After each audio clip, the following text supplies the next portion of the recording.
Good afternoon, ladies and gentlemen. A very warm welcome to the Glories of Venice, presented by the London Cello Society in association with the Royal Academy of Music, and we're very grateful to Peter Horner at Brompton's Auctioneers for his very generous support of today's activities. I am a cellist myself, so this pre-concert talk is purely as an enthusiast, not as an expert. And I'd just like to say that we had a phone call this morning from Laura van der Heijden. Unfortunately, she's very ill today. She's got a high fever, so she can't perform. But Raphael Velfish has very kindly stepped in, and Tim Inglis also delivered a wonderful Montagnana to us today, which will be played by Pedro de Silva. So there are huge treats in store ahead. This was Venice, the flattering and suspect beauty. This city, half fairy tale and half tourist trap, in whose insalubrious air the arts once rankly and voluptuously blossomed, where composers have been inspired by lulling tones of somniferous eroticism. So wrote Thomas Mann in Death in Venice. In the turquoise waters of the Adriatic lies one of the most romantic and evocative places in the world. At the heart of this legendary province is the Serenissima, its 400 bridges spanning the canals, navigated by gondolas, monuments, piazzas, narrow lanes, and silent waters. Here, in this group of small islands, art and history combine with ancient trades and the beauty of the sea. The Grand Canal, the Rialto, St. Mark's Square, and the Fenice, the marble palaces, theatres, and churches are unrivaled, whilst all this is built on mud, sand, and slime. Venice continues to fascinate us much today as it ever did. In historical and cultural terms, it is a unique phenomenon. It's the only country or republic to have refused all alliances with any other country between the 13th and 19th centuries. Venice waged war in order to be able to do business, whether it fought against the Habsburgs, the Turks, or each other or every other Italian republic. What is more extraordinary is that whenever it was at war, Venice shone ever more brightly. In 1605, there took place an event of paramount importance, fundamental to forming the character of the city. All of Venice was excommunicated by the Pope, who was enraged by the tolerance it was showing towards nonconformists of all kinds.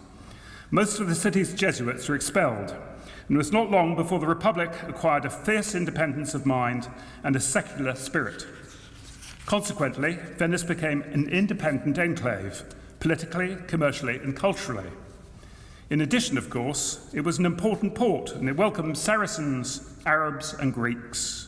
This melting pot of cultural activity saw the flowering of an astonishing number of architects, painters, and illustrious musicians. What is less well known is that the prestige of Venice also extended to its stringed instruments makers. The skills of its luthiers can bear comparison to the famous Cremona school, thanks in large part to the exceptional quality of the cellos. Their extraordinary fullness and uncommon beauty of tone, which was created through the use of fine quality woods and special varnishes.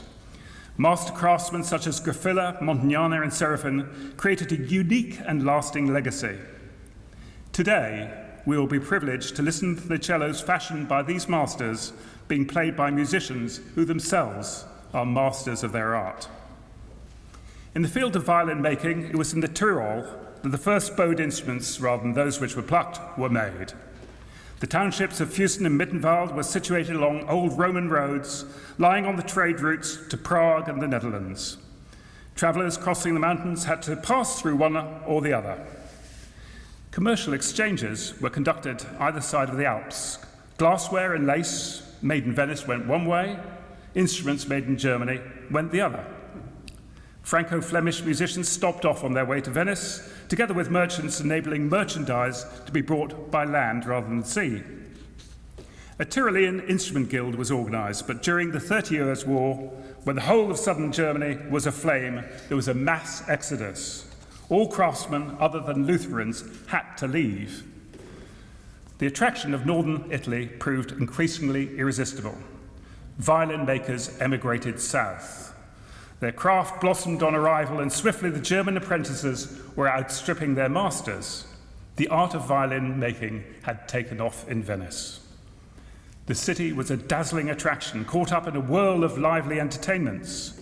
Music began to be played free in charge of churches. It became a lucrative art performed in front of private audiences in palaces. Festivities, concerts, and carnival taking up 100 days of the year, required processions of the doges. Large instruments, numbers of instruments were requisitions, including violins, wind, brass, and percussion. Cellos were carried around the necks of the players, these being known as procession basses. It is still possible to see the holes in the back of many cellos from this period, which had been filled in. There was a peg placed there to which a hook was fitted. And Pedro's got on his Montagnana here, if you could just turn around the back, I'm sure you won't be able to see it, but halfway through the back, there is one of these procession holes. So a hook would have gone through it, and it would have been carried around the neck and played walking along. Thank you, Pedro.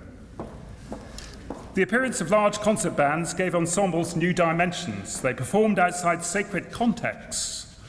This evolution required instruments of a new kind, producing a more sonorous, brilliant, and refined sound. With the premiere of his opera L'Orfeo in Mantua in 1607, Claudio Monteverdi created a sensation in Renaissance Italy.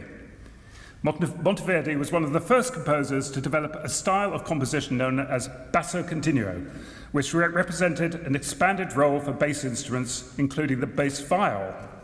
This new role for bass instruments became all the rage. The cello ultimately proved best suited to the range and flexibility called for in this emerging music. And by the end of the 17th century, the cello was increasingly the instrument of choice, whilst the viol da braccio was nearly extinct. The consequent blossoming of a group of skilled instrument craftsmen who served the demands for stringed instruments was in no way fortuitous. By the middle of the 18th century, Venice was entering a commercial, financial, and political decline, brought about by the incessant conflict with the Turks. Despite the war, music reached a high point in the city. Never was so much music made, never were there more operas, more music schools opened as when Venice found itself in a tricky situation. Another really important factor contributed to the development of Venetian instrument making: the establishment of 4 ospedali. These were shelters for young women, poor girls, or illegitimate daughters of the rich, entirely devoted to the study of sciences, philosophy, and music. Their initial purpose had consisted in educating young women for marriage, helping them to find places in polite society. Throughout the 18th century, important visitors to Venice would be entertained to a concert. 40 musicians would be selected from the ospedali, and these musicians soon acquired such a reputation that princes from neighbouring states sent their court musicians to Venice for training. Vivaldi was the music master at the Pieta Ospedali from 1703 to 1740. He enrolled his own pupils to form an orchestra whose reputation spread throughout Europe. For this orchestra, he wrote 250 violin concertos and at the last count, 28 cello concertos, all of which had been recorded, I think, by Raphael Wolfisch, correct? 28? He thinks 28, right? Private concerts were given every night. It is said that in the course of one evening, Vivaldi was capable of travelling from one engagement to the other, carrying his violin, a Peter Guarneris, whilst composing the piece of music he was going to play at the next venue. Another popular and well-known Venetian composer was Benedetto Marcello, who demonstrated a particular predilection for the cello. He composed 6 sonatas for the solo cello and gave our instrument pride of place in the 50 psalms he wrote. I thought you might like to hear how these instruments would have sounded at the time. Very different from the sonorities and sensibilities we associate with these instruments today. So it gives me great pleasure to welcome the chamber ensemble from the Historical Performance Department of the Royal Academy of Music to perform Vivaldi's set of variations on the popular La Folia theme.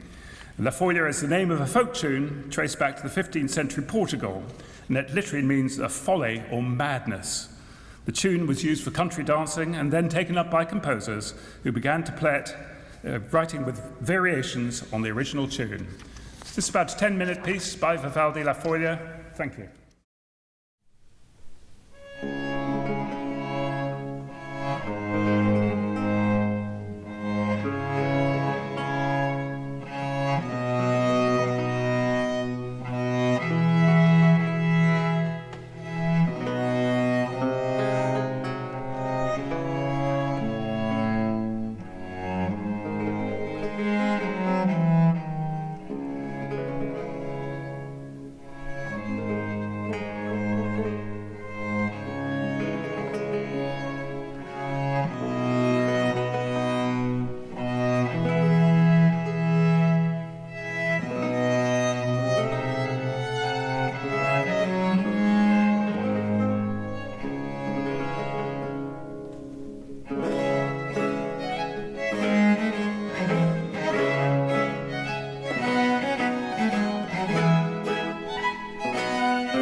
The craftsmen who made instruments had access to materials of the very best quality, principally maple wood from the Balkans, which was also needed for the shipbuilding yards.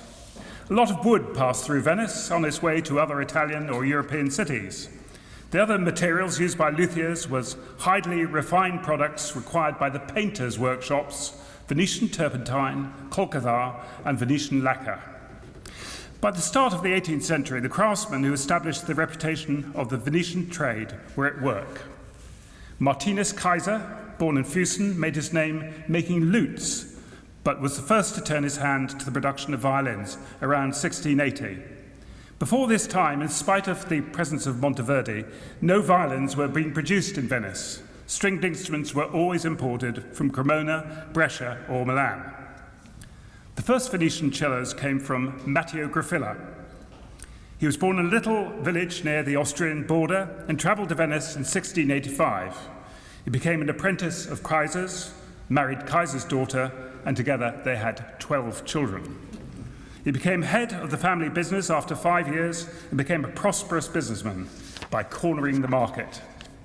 In 1689, he officially joined the Instrument Makers Guild and assumed ownership of a musical instrument shop next to a theatre and a house known for promoting concerts to upper-class Venetian society. All potential customers went to Goffriller for a period of 25 years, and he made to order. If the customer was rich, he would use wooden varnish of the highest quality. If the purchaser were a street musician, he would use cheaper wood. If the customer was tall, he'd make a large violin. If female, a smaller one, and so on and so on. Every one of Goffriller's models was unique, except the cellos. I just want you to look at this is an exact copy of a Goffriller set up as a bass violin. And I'd like you to see the size of it. It's quite extraordinary, isn't it? It's got a beautiful ornamentation on the front. But when Ahmet Pellet comes in later in this talk, he's going to bring Pablo Casals' Goffriller with him. And you'll be able to see the two cellos side by side if you'll be so kind to produce that moment. Great, thank you. Goffriller's bold and inspired concepts, technically strong work, and extraordinary varnish quickly set him apart from the efforts of his local compatriots. While it is presumed that he must have been active building instruments from his arrival in Venice, Goffriller delayed for as long as possible joining the Venetian Guild that levied taxes on instrument makers. He hardly ever put his own labels into his instruments. In order to avoid paying taxes, he sold many of his instruments as second-hand, as if not made by himself. Indeed, the Casals Goffriller is labelled Carlo Bergonzi. Casals steadfastly called his cello Mr. Bergonzi, despite constant correction. There are known to be about 40 existing Goffriller cellos, varying considerably in size, as Goffriller did not use a mould. There are at least 4 different models of different sizes, the largest inspired by Amati, but the shorter cellos are the most sought after. One of the most distinguishing features of Goffriller cellos consists in the particular manner that he had of working the head of the instrument. He conceived this in a quite unique and original manner. In order to make it easier to pass from string to string, the peg box has a very wide mortise, which becomes narrower as one gets closer to the scroll.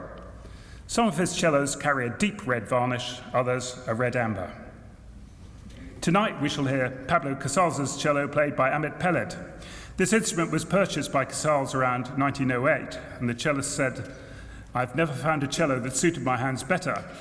He played on it almost exclusively during his life until his death in 1973, thereby contributing to the furthering of this instrument maker's reputation.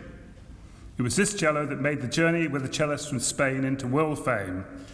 All the major recordings of Casals were created with this instrument, and so many musicians have grown up and been shaped musically, listening to that sound. Casals referred to it as his oldest, dearest friend. Asked why he did not play a Stradivarius, Casals replied, "I like to hear Casals. In my opinion, these superb instruments have too much personality. When I play one, I never forget that I have a Strad in my hands, and it disturbs me very considerably." Janos Starker played on a Goffriller, and Starker said, I consider it to be superior to the Stradivari I used for 15 years. I belong to a group of performers who believe that Strads require adjustment to the basic qualities of the instrument, while the Goffriller allows a player's individuality to emerge. Moving on to Domenico Montagnana, he and Francesco Gobetti set up their trade in Goffriller's workshop, and that was in 1711. Gobetti had been a shoemaker. Shoemakers made clogs, so they used to working with wood.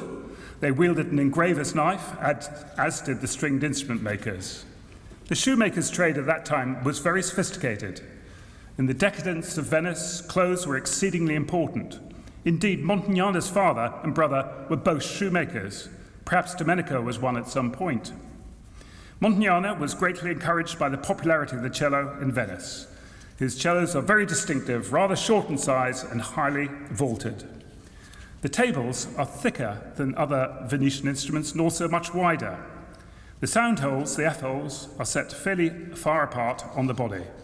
This combination allows the cello to project in an extraordinary manner, making him the choice of many of the greatest modern soloists. We have two of the greatest modern soloists with today. We've got Raphael Wallfisch and we've got Guy Johnson, who are both playing on Montagnana's.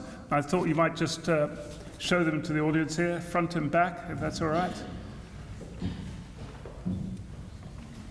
Guy's cello belongs to Stephen Islis, and it's been cut down in size, whereas this rather extraordinary cello, which Raphael is playing, is owned by Hugh Richard and kindly lent to him, but that was conceived as one instrument. Is that right, Raphael? Yes, the scroll is by Peter Guarneri of Venice. Right. I guess he must have lived close by. Yes. And probably Montagnana was short of wood that day and just asked for a scroll. So the scroll apparently is that, but the varnish is by Montagnana. Hmm. So. You'll hear these played later in a few minutes. They're extraordinary instruments. The varnish on these cellos must have been a deep red to start, and then it became lighter or darker after a number of years. Dissymmetry and lack of finish in the purfling are amongst the characteristics of his instruments. The scrolls are elaborately finished. Montagnana put in his brand in the interior of the back of most of his instruments. However, in many cases, these were removed in the 19th century and replaced with the more desirable labels of Andrea Guarneris. Piatigorsky played at Montagnana for many years. Yo-Yo Ma said about his Montagnana, he says, "The Montagnana has a robust and earthly sound with complex overtones. It is an honest instrument, giving back exactly what you put in. Every note needs to be articulated in the left hand with vibrato and perfect intonation, but the player can dig in with as much or he or she wants, and the instrument always has more to give." I thought it would be interesting today to put a Montagnana in the hands of a young player who had never, ever played one of his instruments before. And Pedro da Silva, who studied with Guy Johnson for 5 years, is it? 6 years. 6 years. Did you learn anything in that time? Well, 6 years with Guy Johnson. Pedro has only introduced this cello today, and he's had about 2 hours playing it. This cello was very, very kindly lent to us by Inglis and Hayday, who are selling the 3 Rostropovich cellos in 3 days' time in the auction. So it was very kind of them to go out of their way and give us another glorious Montagnana. And Pedro is going to play a little bit of solo Bach for us, just a saraband. But you can see the F-holes in this instrument are absolutely gorgeous. You'll see that the color of the varnish looks very different from Ralph Kirschbaum's, which he'll be producing tonight. Ralph's is thick with varnish. And this has almost a Cremonese finish. Pedro, thank you.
To me, there's something very moving just about the solo sound of the cello, unaccompanied, where you're just able to concentrate on the tone. Thank you so much, Pedro.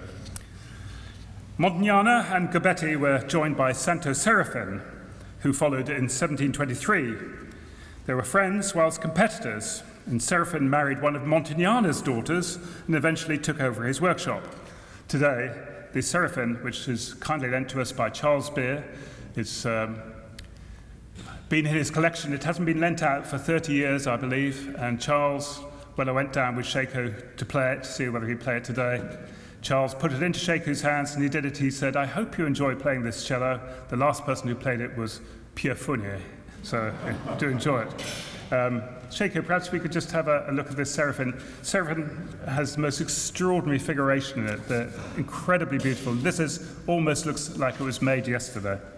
The back is quite stunning. I don't know whether you can just catch the light. It looks like the back of a tiger. Amazing. So how are you getting on with it, Shaco? You enjoying it? Yes. Oh, good, excellent. We'll hear that in a second.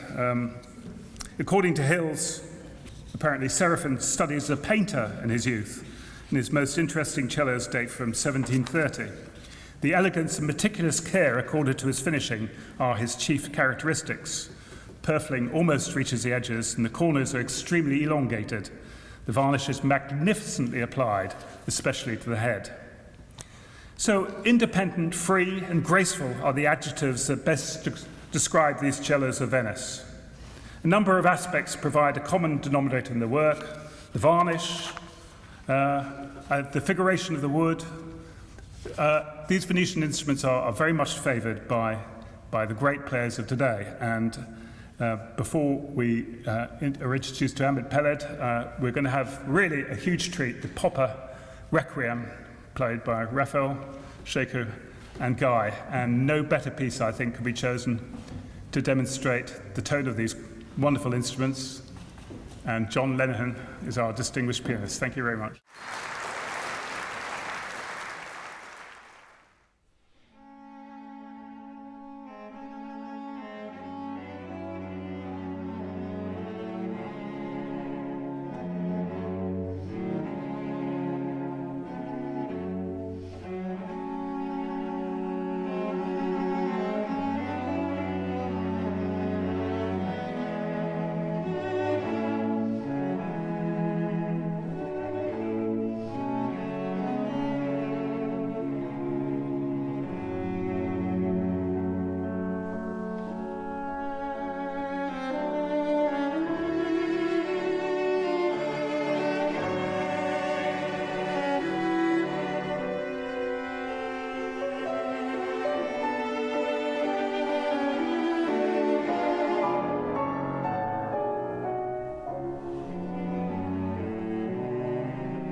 Now, to wrap up this pre-concert talk, I'd like to welcome on stage Ahmet Pellet, who has brought with him the Pablo Casals Goffriller. Ahmet, thank you. Are you there?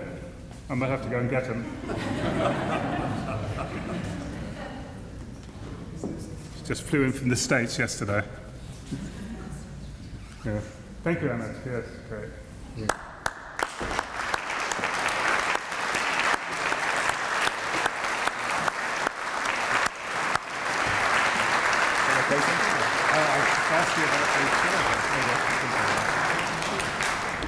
I just wanted to ask Ahmet what it was like when he played the very first notes on this cello.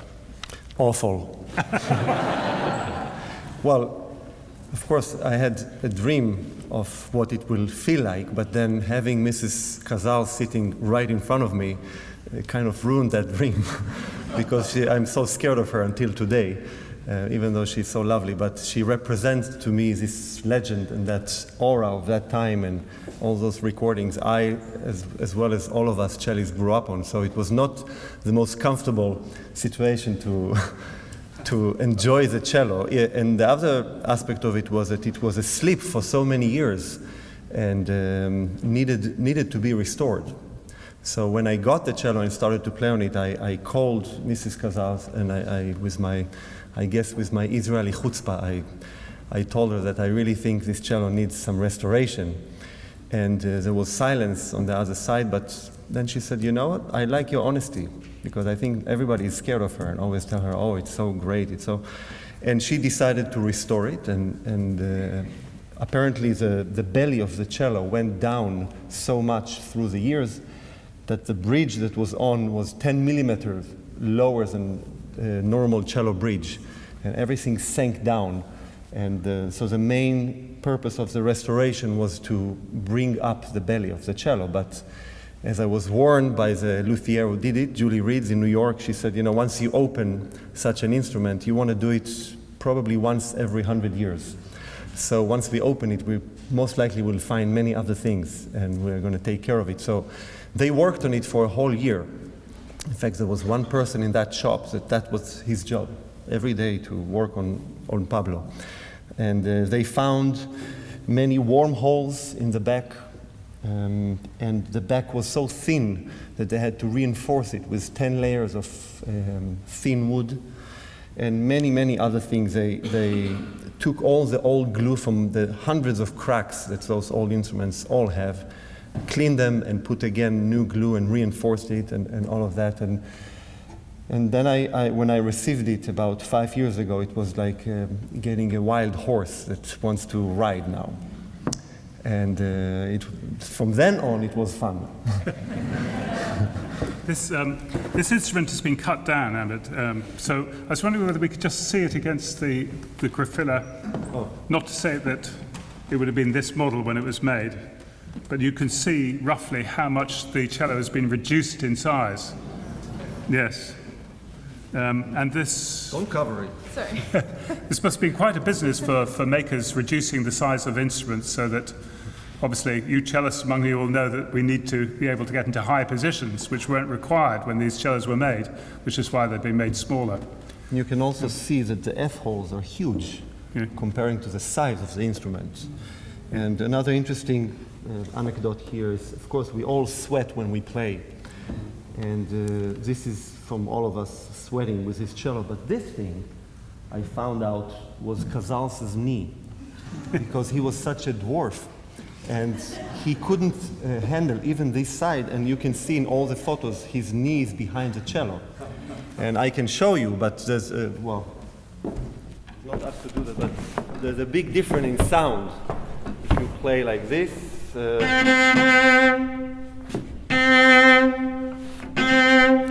if you, I realize that if I do that, I actually get much more open sound from the cello, and I only discovered that from the knee of Casals. So sometimes it's good to sweat. Would you like to play us a little bit Yeah, I haven't prepared Amit for this at all, but just say our main concert starts at 7 o'clock. You'll find wine downstairs. It's all Italian wine for the evening. 7 o'clock for the main concert. Thank you so much for coming to our pre-concert talk, and look forward to seeing you later. Thank you. Yeah, I'll play a little Jewish prayer.